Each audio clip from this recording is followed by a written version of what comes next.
Hey, I'm Nate Fossen. I'm a professional archaeologist currently working in North Texas, and I specialize in the archaeology of the indigenous peoples of North America prior to the colonization by Europeans, especially in the region that we call the Eastern Woodlands. I've been working in this region for more than 10 years, and I've got a fair amount of experience with the subject matter I'm going to be talking about. Today, I'd like to begin at the beginning. When did people first get to North America? What do we know for sure, and how do we know? Really, to talk about this at all, we have to start out with an old idea that's definitely wrong, and that's called the Clovis first model. This obsolete theory model is the one that's still generally taught in most American public schools and is probably what most people watching this video think is authoritative. It holds that a group of people from northeast Russia crossed into Alaska over an ice-free corridor called the Bering Land Bridge at the end of the last ice age, and we do have good evidence for the dispersal of a semi-unified Clovis culture across the continent by about 13,000 years ago. The Clovis culture was first identified in New Mexico by their defining artifact called a Clovis spear point.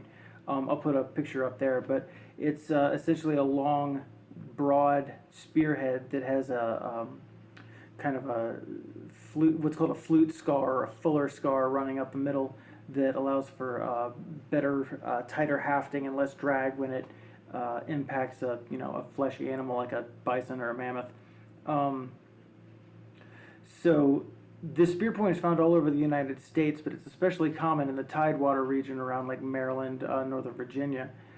And I got to dig near the type site about 7 years ago at a place called Blackwater Draw that had material from the immediate descendants of the Clovis people called the Folsom.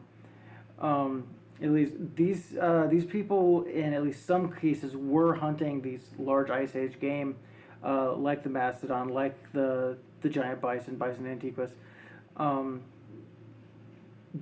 But we don't have strong evidence that this was a staple of their diet. We just know that from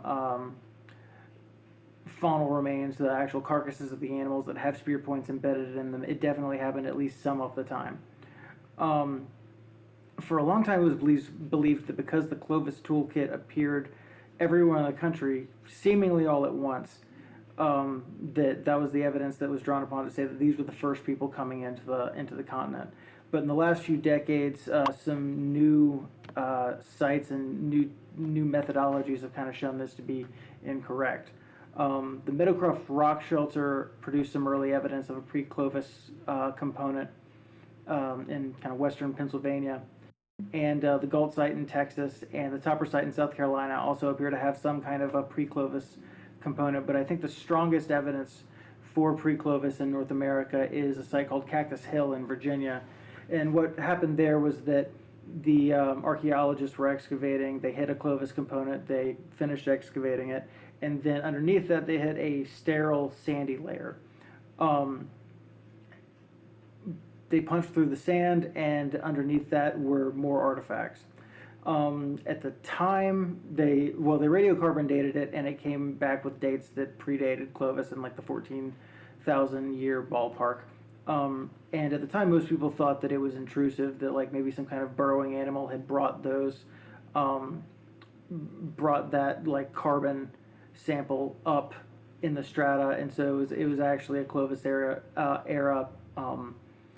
assemblage, but it had been contaminated a little bit, something like that. So what they did was they went back and used a method called OSL dating, optically stimulated luminescence. And I don't want to get too deep into the technicalities of how this technology works, but basically what you're doing is you are dating the last time that the sand particles, the quartzes and the feldspars in the soil were exposed to sunlight. And so what they did was they dated the sand above the pre-Clovis artifacts and then the sand below, the soil below the pre-Clovis artifacts, and they said, well, it must come from in between these two. And the OSL dates did corroborate the radiocarbon dates. So it's pretty well established that this this pre-Clovis component at Cactus Hill did definitely occur. Now, keeping that in mind, genetically, modern and ancient Native American peoples are most closely related to populations from Asia. Um, so it is most likely that these earliest pre-Clovis peoples did come in from the western part of North America, and not from the eastern part of North America. Um, so these very early pre-Clovis people being found predominantly in the eastern part of the country means that they've been here for a really long time. There's another site that I almost forgot to talk about that needs to be mentioned, and that's called the Monteverde site in Chile. This site has been securely dated to about 14,500 years calibrated BP. And the location of this site means one of two things. Either these people came directly from Chile to Chile by boat across the Pacific sometime before 14,500, or people made it to North America several hundreds or thousands of years before and gradually expanded southwards. Either way, they came to the continent by boat, because the ice-free corridor was not open early enough for people to have crossed over into North America on that land bridge and then continued south to make it to Chile by 14,500 years ago. And not only did they make it there, the material culture of that site shows that they're really well adapted to it. They're not still making the same tool types and weapons and projectiles and all that they're making up in North America. They're already making their own local incarnation of the tools that they need in that environment. So they've been there for a while. There's one last problem with the Clovis first that needs to be addressed, and based on the radiocarbon dates that we've got for Clovis sites, there's the possibility that the entire Clovis tradition began and ended in a span of about 200 years, and even if it's not more than 600, and that's a really loose definition of how long the Clovis period lasted. This means that a founding population had to get from whatever point of entry they came into the continent from, and then spread across the entirety of North America in 200 years. And leave enough material behind that we consistently find it all over the continent. But not only all over the continent, especially on the Atlantic coastal, well, what's now the Atlantic coast. The sea level used to be much lower, so it wasn't the coast at the time. But that's where we find some of the highest concentrations, is, like I said, in the tidewater region around Maryland.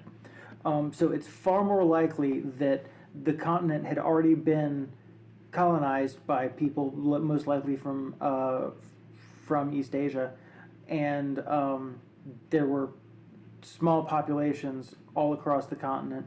Then this Clovis technology was developed that made the hunting and subsistence strategies much more effective. That means that your survival and fertility rates are going to go up, and you get a population boom that allows us to see the Clovis horizon much more clearly than we could see any of those earlier pre-Clovis peoples. That's all I have for this video. Thanks again for watching.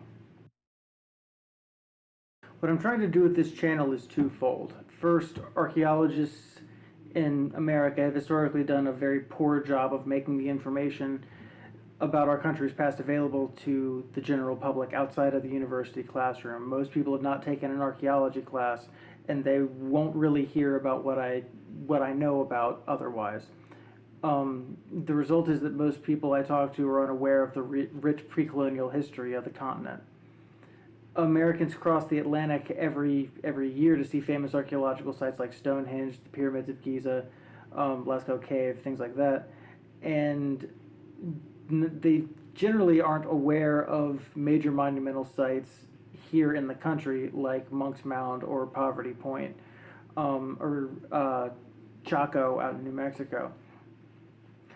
So that's one of the wrongs that I'm trying to right here. Second, there's a lot of general misinformation floating around about what life was like here in North America prior to colonization, and I'd like to do my best to correct that as a professional and an expert.